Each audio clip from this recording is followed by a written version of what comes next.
Archons. He has charge on his Zealots. This is a definite, a difficult situation for the Terran because this build that the Protoss went, is good against this bio force that this Terran decides he just wants to stick with. I mean, when you have DTs, charged Zealots, Archons going up against Marines and Marauders only, makes for some interesting micros, some interesting battles,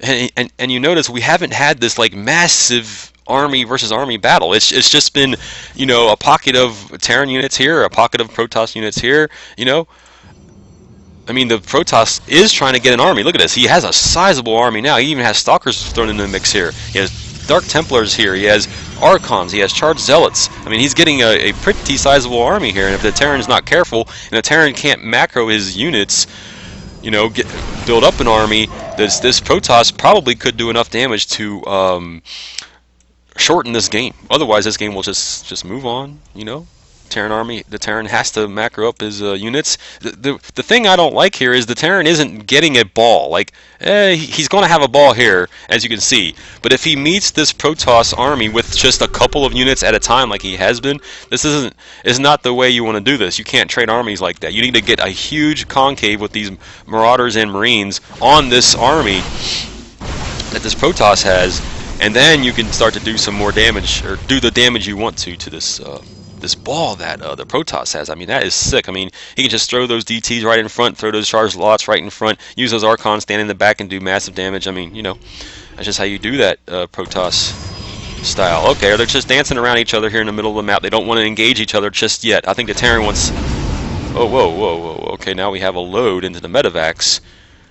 So he's taking part of his army in the medevacs. See, I don't like this. When you have this ball for the Terran for the Protoss army, you don't want to split your army up, because this Protoss army is going to march up right to your base, and you're going to be divided.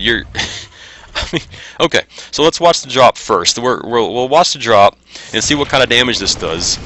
He has photon cannons here, so let's see if he can eliminate this natural. If he does, this will be huge for the Terran.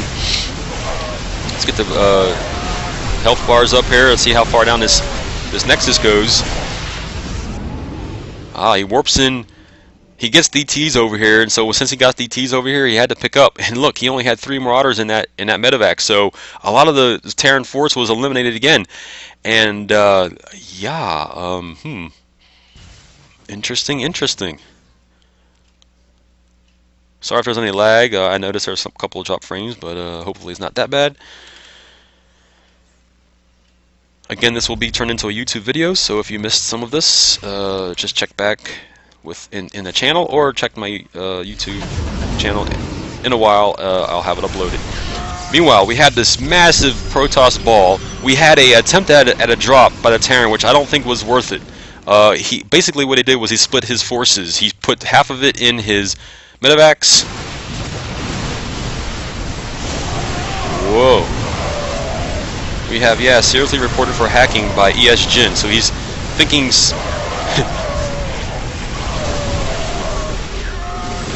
Okay, so we just had a huge storms go off. This enormous ball of Protoss units is just tearing apart this Terran army. I mean, the Terran is basically going to be half the size of the Protoss here. Let's look at the army tab here. 94 to 51 for the Protoss. Big storms going off, huge storms going off. Notice these barracks are here because of the chokes that add choke points.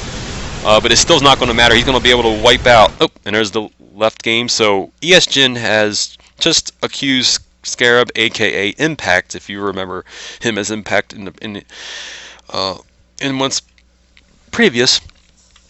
But he just said that Impact was hacking. Well, what the Terran player did not realize was that he had, if you notice the vision, that the Protoss had a hidden base down here. And look at the gateways in this hidden base. There is no way off of 2 bays that this Terran was ever going to come back and ever be able to take over map control from the Protoss. Even though the Terran looked like he had map control for a while, I don't think he really ever did, because the Protoss had DTs placed in the map at strategic locations to let him know exactly what the Terran was doing. And whenever the Terran was going to push out, or whenever some scout was going to see the Terran army, boom, there you go. You have just bio and medevacs and drops, and the Protoss was able, with this base and his this third base up and running, just to overcome anything that Terran threw at him. So there you go. There's your VOD for tonight, your show match. Scarab versus Esjihn. I am To Live and Die. I am the host and admin of the Daywalker Platinum and Under tournament. I'm also Zeke.com, officer of the North American side community. So thank you very much. Thank you for watching.